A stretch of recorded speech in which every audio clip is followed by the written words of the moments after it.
when tilted.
Technology had changed, but the desert remained the same, timeless, endless.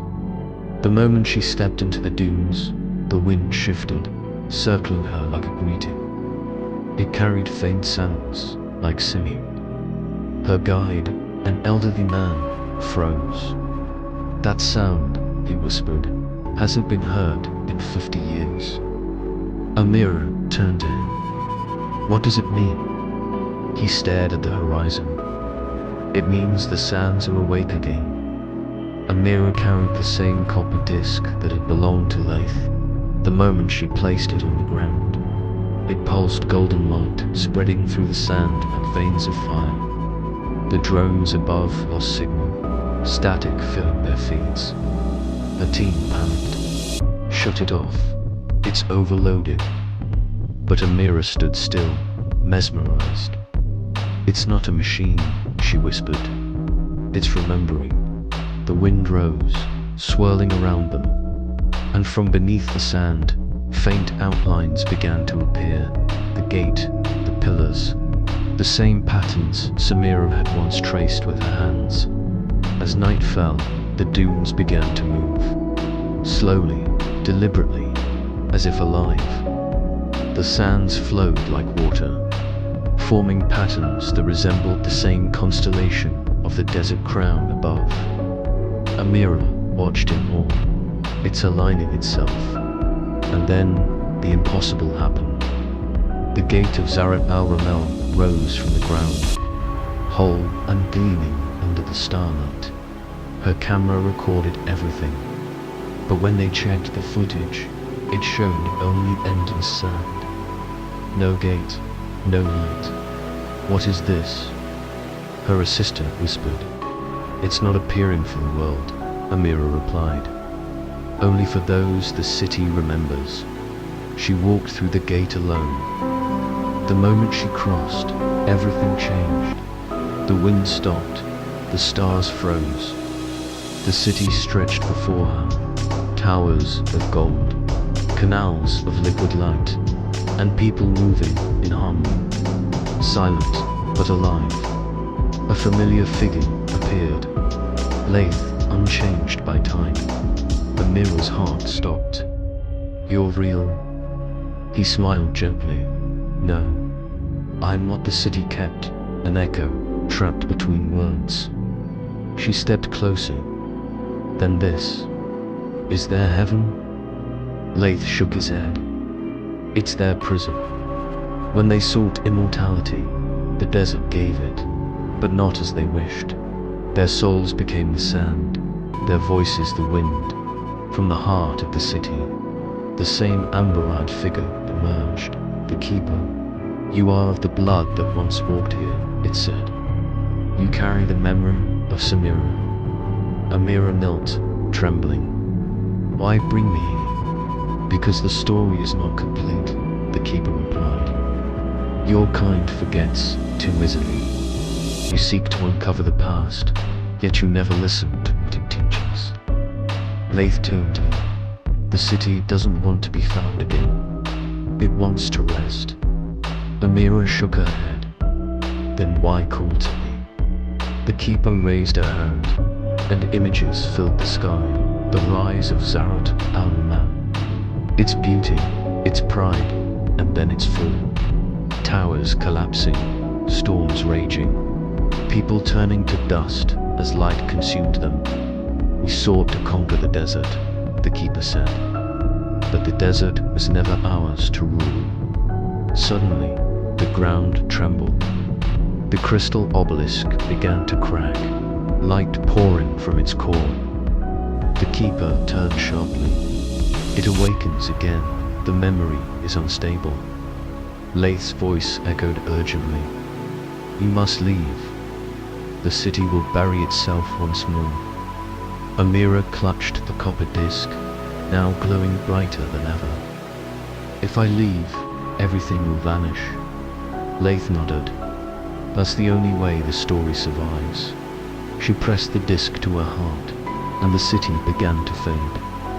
The people turned to dust, the towers melted into sand, and the wind rose in a deafening roar. Amira awoke, lying on a dune, the copper disc half buried beside her. Her team was gone. The sun hung low, painting the sky red. In the distance, she saw nothing but endless emptiness. She walked for hours until she reached the outskirts of a small desert town. There, an old man selling trinkets saw the disc in her hand and froze. "Where did you find that?" he asked, his voice trembling. She smiled faintly. "The desert lent it to me," he whispered. "Then it's begun again." Back in the city, Amira studied the disc under lab light. But it had changed. The carvings now formed an inscription she had never seen before. She traced it gently, translating word by word. It read, "We are the silence that remembers, the sand that dreams. Tell them we were here." Tears filled her eyes. She understood now. The city didn't want treasure hunters or fame. It only wanted remembrance. That night, she uploaded her findings. Not proof, not photos, just a narration. A story of what she saw, what she felt, and the truth of Zared al-Mat. The video spread quietly, whispered from one listener to another, like the wind. Among those who heard Amira's recording was a young boy named Ilyas, living in a small coastal town. Every night, he listened to her story before sleeping. He would close his eyes and imagine the golden city, the whispering dunes, the endless calm. Years later, when he became an explorer himself, he carried that story as a compass. "If the city called to her," he said, "it can call to anyone who truly listens." With advanced technology, Ilyas's team used heat mapping and subsurface radar to scan the desert. On the seventh night, something impossible appeared. A perfect circular formation, miles wide, buried beneath the surface. "It's there," he whispered. It never left. As they began excavation, strange interference corrupted their equipment. Drones crashed.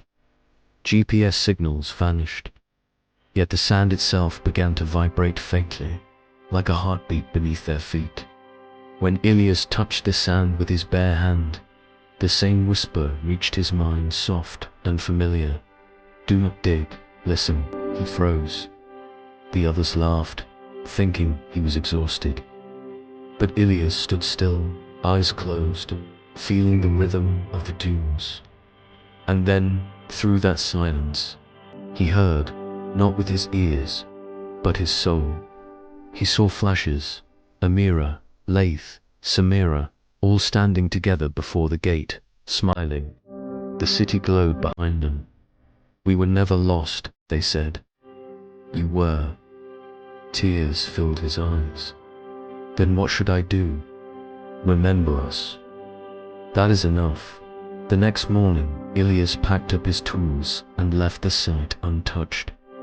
He returned home and wrote a single book, The Lost City Beneath the Sands.